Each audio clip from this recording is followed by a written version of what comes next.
नमस्कार दोस्तों, आप क्राइम तक देख रहे हैं। सोनम को पुलिस ने अरेस्ट किया है, 4 और आरोपियों को गिरफ्तार किया, लेकिन क्या इसमें कोई छठा आरोपी भी था? ऐसा दरअसल एक अखबार दावा कर रहा है। अखबार टाइम्स ऑफ इंडिया है, उसका कहना है, जो सूत्रों के हवाले से खबर लिखी है, कि एस्केप प्लान था। जब वो इंदौर आई थी वापस इस हत्याकांड को अंजाम देने के बाद, तो उसने एक रूम रेंट पर लिया था जिसकी जानकारी किसी को नहीं थी। बैनर्जी, देखिए, ड्यूरिंग इन्वेस्टिगेशन अभी चार्जशीट दाखिल करने में बहुत टाइम है पुलिस के पास। आपको पता होगा तकरीबन 90 दिनों का वक्त होता है, तो अभी तक 3 महीने का वक्त है देखा जाए तो अभी बहुत इनिशियल स्टेज में है। हो सकता है कि कोई और आदमी इस मामले में इन्वॉल्व हो जो लॉजिस्टिक सपोर्ट कर रहा हो, पीछे से मदद कर रहा हो। इन्वॉल्व होने का ये मतलब नहीं है कि सिर्फ कॉन्स्पिरेसी में शामिल होगा या हथियार प्रोवाइड करेगा या खुद हत्या करेगा। उसके अलावा भी बहुत सारे लोगों की भूमिका हो सकती है अलग अलग रूप में। मदद करना, भगाने में बिल्कुल सही, बिल्कुल सही। तो अभी पुलिस उस एंगल को एक्सप्लोर कर रही है, और अगर अखबार ने इस तरह की कोई खबर छापी है तो जाहिर है अखबार के अपने सोर्सेस होंगे। तो उस एंगल को एक्सप्लोर करके पुलिस किसी नए आरोपी को गिरफ्तार करेगी या नहीं करेगी, ये आने वाले दिनों में देखने वाली बात होगी।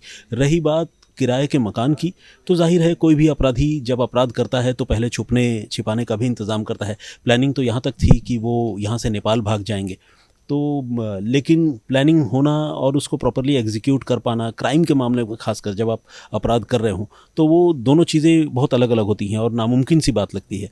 तो इसीलिए अभी मतलब मेरा ये कहना है कि इन्वेस्टिगेशन अभी चालू है। अभी देखिए आने वाले दिनों में और कौन कौन से तथ्य निकलते हैं। सोनम ने एक बयान दिया है, पुलिस ने कल यह बयान दिया था, जिसमें कहा था कि सोनम भी उन आरोपियों के साथ खड़ी थी और धक्का देने में शामिल थी, खाई से राजा। बिल्कुल, ये तथ्य भी उभर कर सामने आया है कि जब कत्ल हो रहा था तो सोनम वहाँ थी और सोनम ने ही कहा था कि इसे हिट करो, इसे मार दो।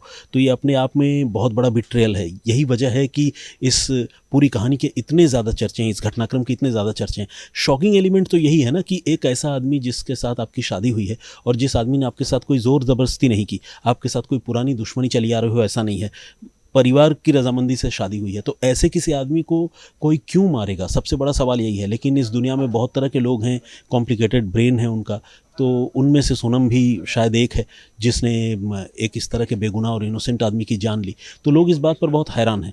रही बात नीचे फेंकने की, तो इन्वेस्टिगेशन में ये बात भी निकल कर सामने आई है कि जब कत्ल हो गया और जिस्म ठंडा पड़ गया उसका, राजा रघुवंशी का, तो नीचे जब खाई में इन लड़कों ने लाश फेंकी तो सोनम ने भी उनकी मदद की। अब मदद किस रूप में की? क्या सोनम ने बॉडी को होल्ड करने में कोई मदद की, या सोनम ने डायरेक्शन दिया कि इधर फेंक दो या कुछ? लेकिन वहाँ पर वो इन्वॉल्व थी, प्रेजेंट थी, और उसने अपनी आंखों के सामने उस डेड बॉडी को नीचे फेंका था। ये पुलिस ने इन्वेस्टिगेशन में पाया है। एक और बात मैं आपको बताऊं चिराग, राज कुशवाहा जो सोनम का प्रेमी बताया जा रहा है, वो और सोनम, ये दोनों अब ब्लेम गेम में लग गए हैं। अक्सर इस तरह के मामले अपराध में आपने पहले भी देखे होंगे, जब किसी मामले में मल्टीपल लोग इन्वॉल्व होते हैं और लोग साजिशें रचते हैं, और जब लोग फंसने लगते हैं तो लोग एक दूसरे पर जो है ठीकरा फोड़ने की कोशिश करते हैं। तब इन्वेस्टिगेटिंग एजेंसी के लिए एक चुनौती भी खड़ी होती है और एक सुविधा भी होती है। चुनौती ये खड़ी होती है कि ये पता करे कि ये दोनों आरोपी हैं, दोनों में से कौन झूठ बोल रहा है, कौन सच बोल रहा है, ये एक चुनौती होती है। और पॉजिटिव चीज़ ये होती है कि एक दूसरे पर इल्ज़ाम लगाने के चक्कर में वो सारी चीज़ें जो पुलिस को भी नहीं पता होती हैं उस कॉन्स्पिरेसी के, वो पुलिस को पता चल जाती हैं। तो इस मामले में फ़िलहाल वो स्टेज चल रहा है।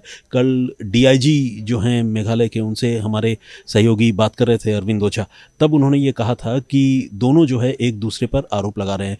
बहुत मुमकिन है कि अब क्रॉस इंटरोगेशन भी हुआ होगा, आमने सामने उनको बिठाकर भी पूछताछ हुई होगी या हो रही होगी, क्योंकि अभी तो रिमांड पे है जैसा आपने कहा।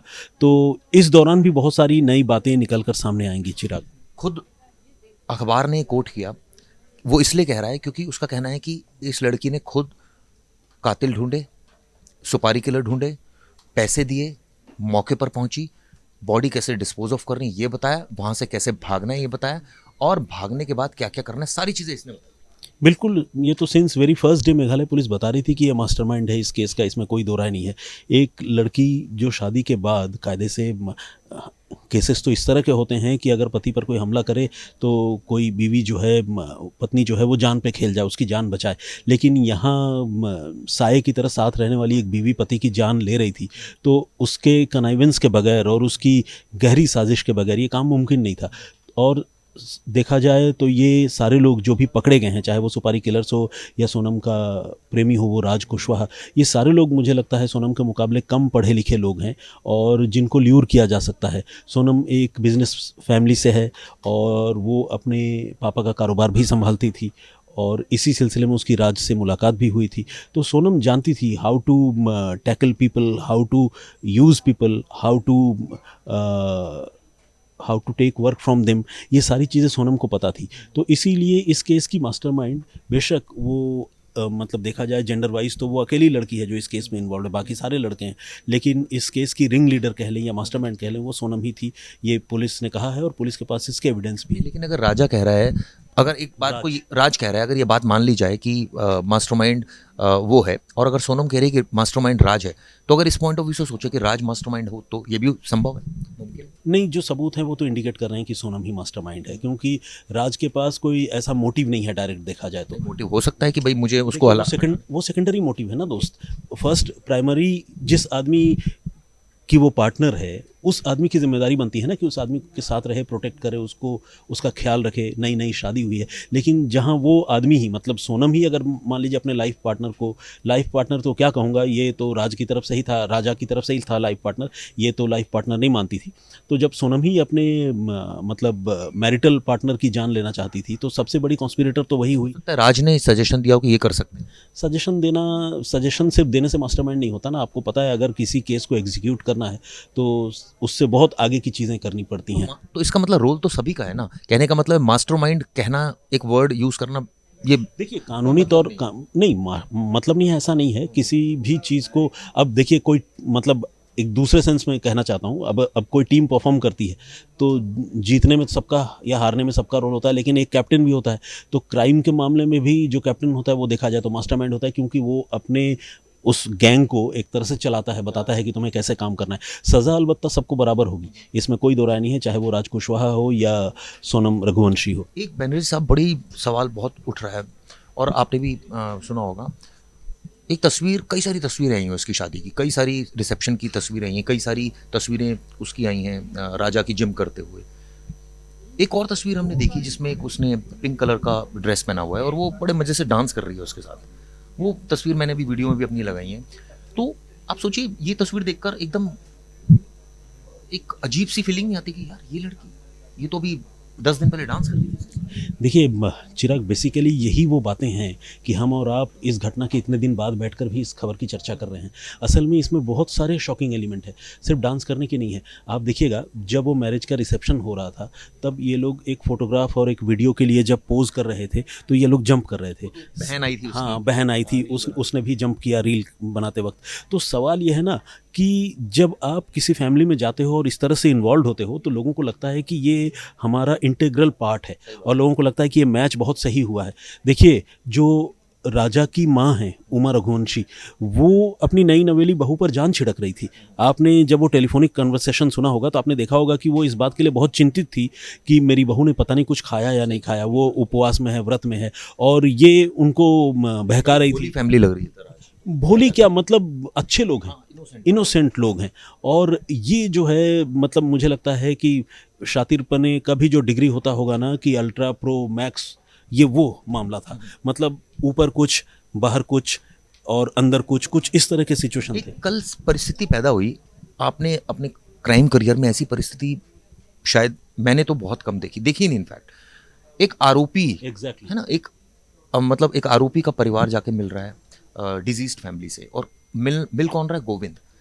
ना मदर आई ना फादर आए। सवाल ये भी उठते हैं क्यों नहीं है, और वो क्यों आए?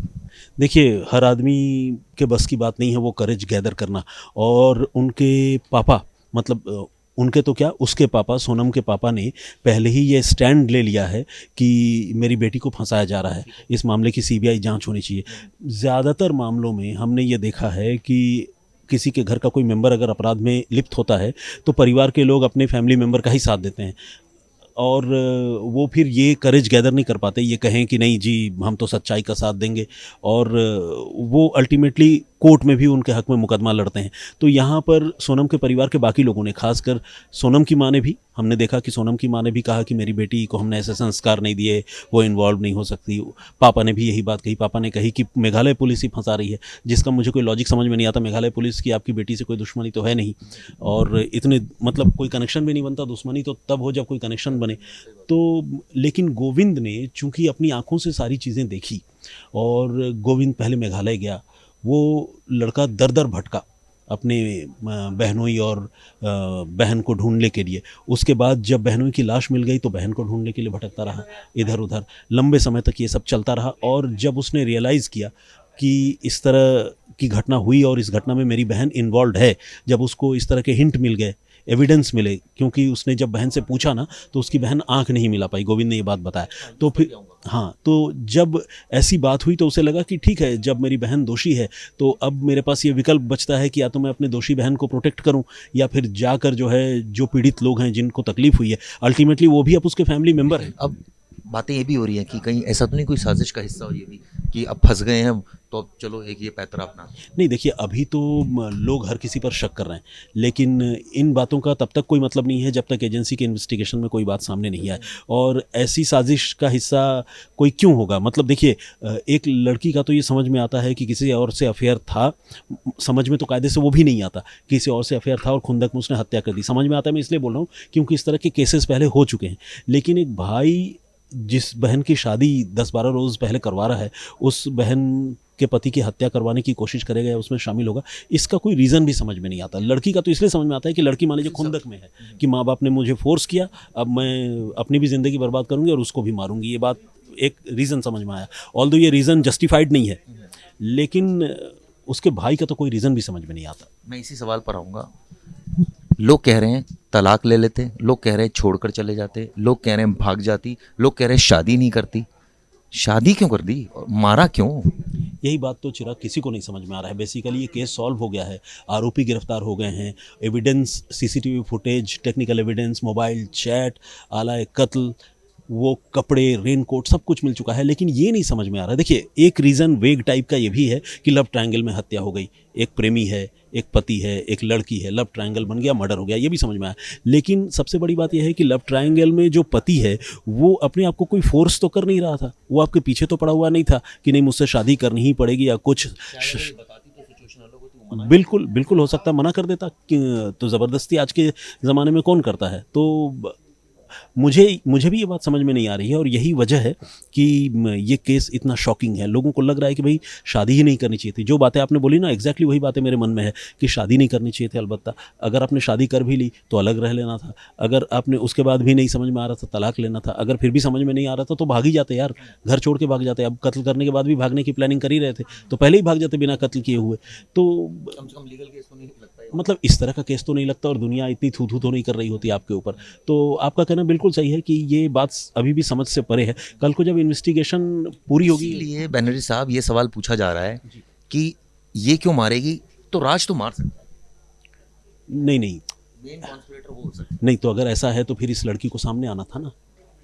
ये भी शामिल रही ना। बिल्कुल हाँ, तो शामिल रही, मतलब ये भी शामिल रही। और जब इन्वेस्टिगेशन हुआ तो पता चला कि इसने चीज़ें इनिशिएट की, सीसीटीवी फुटेज में दिख रहा है ना कातिलों को फैसिलिटेट करते हुए। तो इस लिहाज से हम कह सकते हैं कि वो राज का ब्रेन चाइल्ड नहीं होगा, ब्रेन चाइल्ड तो सोनम का ही होगा, क्योंकि अल्टीमेटली जो जिस मेंबर की डेथ हो रही है वो राज का रिलेटिव नहीं बन रहा है ना, वो तो उसका पति है। मोटिव है इस मामले में उसके पास। मोटिव तो है, लेकिन उससे भी ज़्यादा अल्टीमेट मोटिव तो लड़की के पास है। अगेन मैं आपसे ये भी कहूँगा, जैसा कि आपने कहा कि मास्टरमाइंड कोई भी हो, सारे लोग इसमें इन्वॉल्व हैं और सारे लोगों पर उन्हीं धाराओं के तहत मुकदमा भी चलेगा। लेकिन सोनम की ज़्यादा गलती इसलिए है कि सोनम पर ये लड़का भरोसा कर रहा था, राज के साथ इसकी कोई मुलाकात या भरोसे वाली बात थोड़ी थी। बिल्कुल। एक खबर और मैं देख रहा था, कामाख्या मंदिर गए थे, जब ये गायब थे तो तांत्रिक अनुष्ठान कराया था राजा की फैमिली ने। ये एक बात फैक्ट है, फैक्ट नंबर 1। फैक्ट नंबर 2 कि ये कामाख्या मंदिर गए थे और ये कहा था कि तब तक मैं फिजिकल नहीं होंगी जब तक मैं मंदिर में नहीं आऊँगी। बिल्कुल, देखिए तांत्रिक अनुष्ठान की जहाँ तक बात है, तो किसी के भी घर में जब इस तरह की कोई आपदा आती है, तो परिवार के लोग उससे बाहर निकलने की कोशिश करते हैं। वो पूजा-पाठ करते हैं, वो कुछ टोटके करते हैं, है ना? वो कुछ दिस इज नॉट अनयूजुअल। तन कोई बहुत अनयूजुअल सी बात नहीं है। और तांत्रिक अनुष्ठान क्या है? तांत्रिक अनुष्ठान भी एक पूजा है, तब तक पूजा है जब तक आप उससे किसी का अहित नहीं कर रहे हैं। अगर मान लीजिए तंत्र मंत्र के नाम पर किसी को सैक्रिफाइस कर दिया जा रहा है ना, या किसी के साथ कोई ज्यादती हो रही है, तब वो बहुत बड़ा घनघोर पाप है और कानून की नज़र में भी गुनाह है। लेकिन अगर कोई घर में तंत्र मंत्र करके पूजा पाठ करके पूरी दुनिया के लिए शांति और प्रॉस्पेरिटी चाह रहा है, अपने परिवार के लिए भला चाह रहा है, तो इसमें क्या बुराई है? तो लोग करते हैं, वो धर्म का भी एक पार्ट है, हिस्सा है। तो वो कोई अनयूजुअल सी बात नहीं है। रही बात मंदिर में दर्शन करने के बाद करीब आने की, तो इन्वेस्टिगेशन में ये बात सामने आई है चिराग, कि ये लड़की जो है वो राजा के बहुत करीब नहीं आना चाहती थी, जबकि राजा को तो इस चीज़ का कोई आभास नहीं था कि मेरी वाइफ जो है किसी और के साथ इन्वॉल्व है। इसने चैट में भी वो बातें लिखी, और इसने एक एलिबी जिसे कहते हैं, एक कहानी, एक ओट इस बात की ली कि जब तक कामाख्या मंदिर में हम दर्शन नहीं कर लेंगे तब तक हम एक दूसरे के करीब नहीं आएंगे। एक चीज लास्ट सवाल आपसे पूछता हूँ, ये समझ नहीं आया मुझे कि गाजीपुर पहुंची, पहले कहानी कुछ और बताई, बाद में चेंज कर दी, बाद में अपने भाई को ही फोन कर दिया खुद ही, या किसी ने किया? नहीं, भाई को इसने खुद ही फ़ोन किया था पहले। पहले तो कहानी ये बताई ढाबे वाले को कि मेरे साथ क्राइम हो गया, ये हो गया। वो बात तो इसने भाई को भी बताई थी, और पुलिस को भी बताई थी। शुरू में सबको यही बात बताई, लेकिन जब भाई ने बताया कि सारे पकड़े गए हैं, तुम ये बता रही हो लेकिन सारे पकड़े गए और वो तुम्हारे बारे में बता रहे, तो फिर इसने नज़रें झुका ली, नीची कर ली, फिर इससे बोला नहीं गया कुछ। और गोविंद का ये कहना था कि मेरी बहन के साथ बॉन्डिंग है या बातचीत है, हमने पहले भी ऐसा देखा है, और जितना मैंने उसके बॉडी लैंग्वेज को मैं जानता हूँ, अगर वो कहीं फंसती है तो फिर वो इस तरह से ही बिहेव करती है जिस तरह से उसने मेरे साथ किया। मुझे उसकी मौन स्वीकृति या सहमति इस मामले में मिल गई कि हाँ, वो इस मर्डर में शामिल है। लास्ट क्वेश्चन, आपने इस मामले में जब से घटना हुई कई बार वारदात शो बना चुके हैं, ओवरऑल एनालिसिस क्या है पूरी केस को समझते हुए? ऐसे केसेस आपने पहले भी देखे, इस केस में आपको कुछ अलग क्यों लग रहा है, ये केस डिफरेंट क्यों लग रहा है, और ये केस क्या कुछ मैसेज कन्वे कर रहा है सोसाइटी? देखिए, मैसेज तो हर केस में यही कन्वे होता है क्राइम में, कि क्राइम नेवर पेज, आपको अपराध के रास्ते पर जाना ही नहीं चाहिए, और ये मामला भी उससे अलग नहीं है। और आपने कहा ना कि नया या अलग क्या है, नया या अलग ये है चिराग, कि इस मामले में ये बड़ी अनबिलीवेबल सी बात है कि कोई आदमी किसी को स्केपगोट की तरह इस्तेमाल करे और उसकी हत्या कर दे, मतलब बगैर किसी रीज़न के। जैसा कि हमने पहले भी चर्चा की, जिस वजह से हम बार बार इस खबर की चर्चा करते रहे हैं इतने दिनों से, हमारे दर्शक भी लगातार इस खबर में रुचि ले रहे हैं, तो उसकी क्या वजह है? उसकी वजह ये है कि ये बात समझ में नहीं आ रही है कि सोनम को उसकी हत्या करने की ज़रूरत क्या थी। अगर तो वो आदमी किसी तरह से सोनम के साथ ज़्यादती करता है ना, या उसे ब्लैकमेल करता, या उसे परेशान करता, बोलता कि तुम्हारे घर वालों को बता दूंगा तुम्हारा राज से रिलेशन है और तुम मेरे से शादी करके मुझे धोखा दे रही हो, या तो तुम मुझे पैसे दो या किसी और तरीके से ओब्लाइज करो, इस तरह की कोई बात नहीं थी।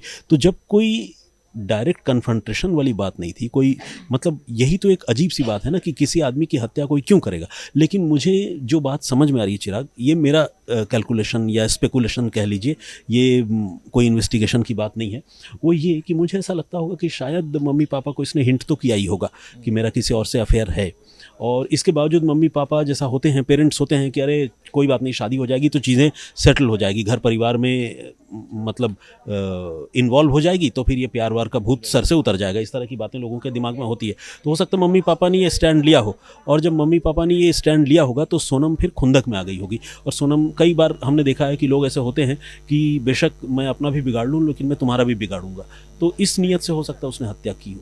माँ बाप का नहीं बिगाड़ूंगा राजा का।